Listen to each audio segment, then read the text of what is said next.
Magandang araw mga kadiskarte. So, matagal-tagal rin bago tayo nakapag-update. Gusto ko sabihin sa video na to na dito na magtatapos ang ating kadiskarte series. Bale, ito na po yung last episode po. So, na gawa na nating i-share yung iba sa mga actual experiences natin sa pagsisimula ng negosyo, literal na diskarte. So dito na natin tinatapos dahil magbubukas po ulit tayo ng panibagong series, no, or episode,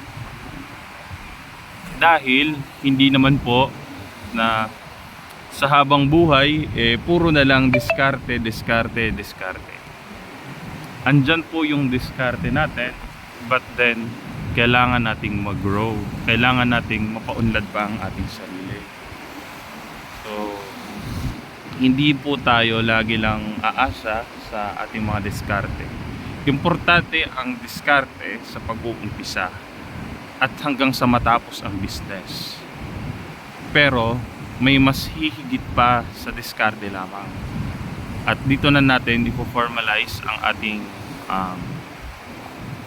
videos, no? Na kung saan setting up of a business na talaga, no? Kung dati diskarte lang, ngayon po si set up na. Kasi hindi naman po sa lahat ng parte ng Pilipinas tulad sa Manila, na kung saan yung diskarte natin ay sapat na at yung iba ay higit pa, ano? Kasi sa cities diskarte pa lang kikita ka na talaga ng malaki. What I mean na diskarte po ay yung mga paliit-liit po na maliliit po na sinisimula nating negosyo, yung mga diskarte na negosyo natin tulad ng mga paglalako sa kalsada at kung ano pa pong maisipan nating gawing diskarte na mapagkakitaan na maayos din naman, no? Dito po kasi sa province iba po yung sitwasyon. Pag ikaw dumiskarte, makikita ng inyong munisipyo, ng inyong barangay, ng inyong gobyerno ang lahat ng inyong ginagawa. Kasi nga po yung setting natin dito probinsya, maliit na bayan. So hindi po talaga tayo makakawala sa mga obligasyon natin sa pagnenegosyo. Unlike sa Manila, kasi na-experience din po nating makapagnegosyo sa Manila, kahit mag-set up ka doon ng cafe, kahit na may capital ka around 300 to 500,000, ganyan yung ilalabas mong setup ng cafe, halos hindi po mapapansin at halos wala nga pong pakialam ang barangay. Dito po naman sa probinsya, maglagay ka lang ng napakaliit na tindahan, ano? Talagang hahabulin ka. Sari-sari store sa bahay, sigurado hahabulin ka at mahuhuli ka, ano? Kasi may mga magsusumbong, kasi kapitbahay mo lang si ano, kasi magkamag-anak kayo, kasi kakilala, at marami pang ibang reasons. At dahil dyan, ang gagawin po natin magbubukas po tayo ng panibagong series, no? Ito po ay tatawagin nating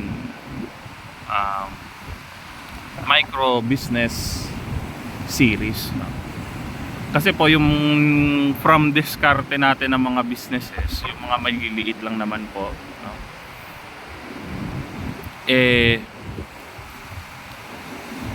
Yung maliliit nating mga businesses ipo-formalize na po natin, na kung saan ipuna na po natin ng lisensya, ng permit sa munisipyo, ng BIR, mga ganong bagay po, upang sa ganon naman hindi na tayo habulin, hindi na tayo pag-inita ng mga marites, hindi na tayo patago-tago. So i-formalize na natin, although mapapagastos tayo, pero ang isipin naman po natin, mas maigi na po ito kaysa sa wala tayong kikitain. Kaya po tinatapos na natin ang diskarte. So ang minimin ko po na diskarte na pagtatapos ay yung mga diskarteng negosyo. Pero yung diskarte natin, syempre sa malamang, paano ka nga mabubuhay kung hindi mo didiskartehan, no? So kahit na formalize na yung business natin, it is very important na ipasok natin yung ating diskarte. Yan. So malinaw na po tatapusin ang mga discarding negosyo, pero yung diskarte hindi mawawala, yun po. So ang magiging setting natin doon sa ating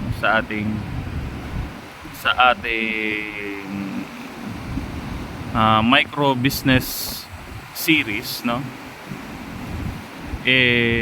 ganito rin, no. Hindi naman yung tipong kukuha tayo ng room na para mag video na magandang background. So gusto ko lang po ito, ganito lang, no, nature, ayan. So kung saan man natin maisipan na mag-vlog po tayo, mag-share po tayo ng ating insights, ng actual experiences. But then i-formalize na natin, no, yung pagbi-business. Kaya apply na tayo ng mga mayor's permit. So i-discuss po natin yon dun sa ating gagawing micro business series, no. Kung mapapansin po natin yung ating series, nagsimula po tayo sa tambay, sinundan po natin ang ating diskarte, no? At ngayon micro business na. Hindi po natin alam kung saan po tayo dadalhin, kung mapapasok ba natin yung small, ayan, napakalaking pasasalamat kung napasok natin yung small enterprise. Sa case po kasi natin, base sa bracket na binigay ng government, yung mga maliliit po na negosyo, pasok na po sa micro business.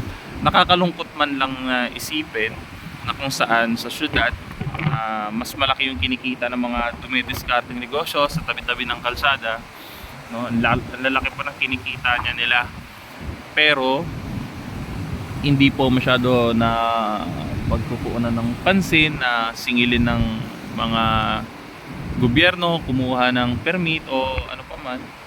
So dito naman po sa probinsya, na kung saan napakaliit lang naman po ng kinikita ng mga micro, no, ang mga dumidiskarteng business, and pipilitan po pong magrehistro.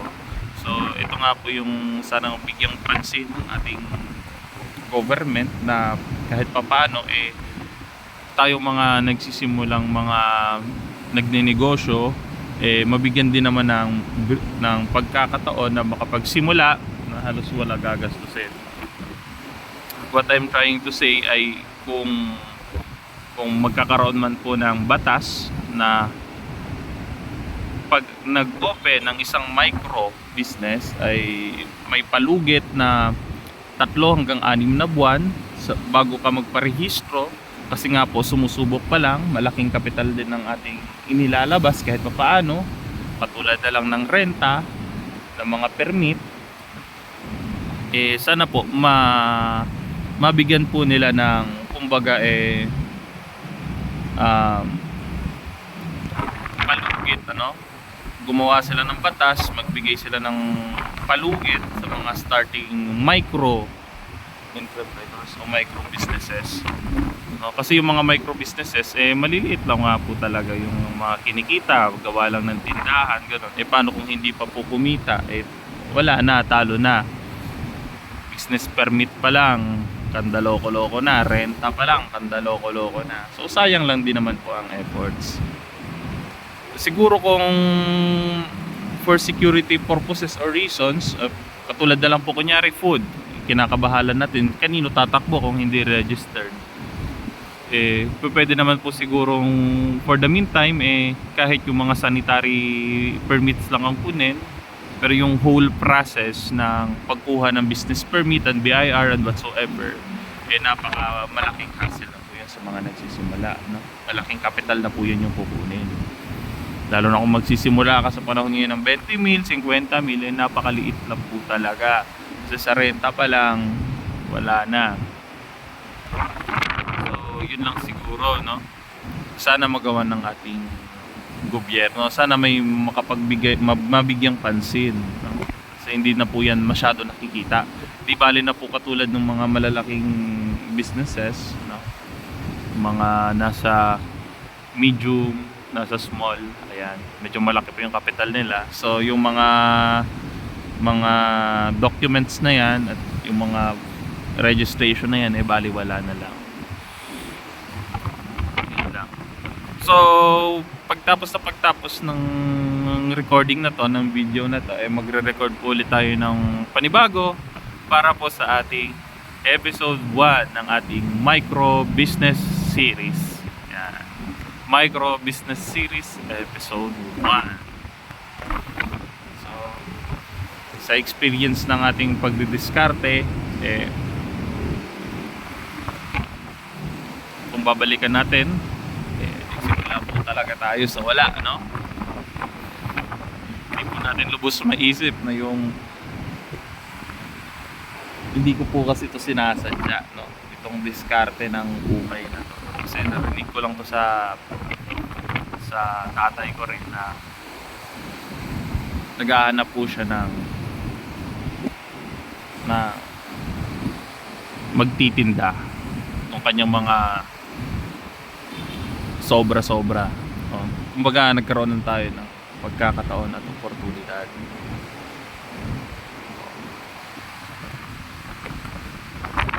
Rinap lang po natin yung opportunity na yun. So nung nasimulan natin, halos yung wala tayong nilabas. Meron man tayong nilabas na pera, pero hindi po sa akin. Like kahit pang-print ng tarpaulin, iutang lang po natin. At sa awa po ng Diyos, eto na po tayo ngayon. Magsisimula po tayo ng micro business. Tapos na yung ating diskarte series. So sa pag-uumpisa po ng negosyo at pagdidiskarte, kailangan mo lang tapangan, kailangan mo lang galingan. Siyempre yung diskarte natin, kung paano tayo kumita ng pera. Na-share na natin dun sa ating sa mga nakarang episodes. Napakarami. Business location, yung pag-hire ng tao, yung ating paggastos ng personal expenses, yung stability ng ating negosyo. Ayan, yung pagkapa, no? Ewan ko pa kung na-discuss din natin yung pagkapa sa oras. Ayan, pagpili ng products. Siguro kung may mga nakaligtaan man po tayo, doon ko na po i-discuss sa micro business series natin, ano. So maraming salamat, no, sa Diyos kasi ginabayan niya tayo na makapagsimula ulit. Marami tayong natutunan sa buhay, no. Sobrang dami.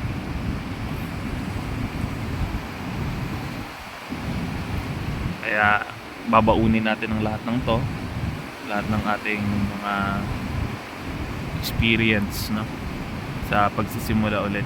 Sana maging maganda ang simula ng 2025. Hindi na nga naging okay, naging maganda yung simula natin, no? Hindi ko na naikukwento, pero diba? Pero nagawa na rin naman ng paraan. Ayan. So salamat sa Diyos ng blessing. Ayan. So babay na po.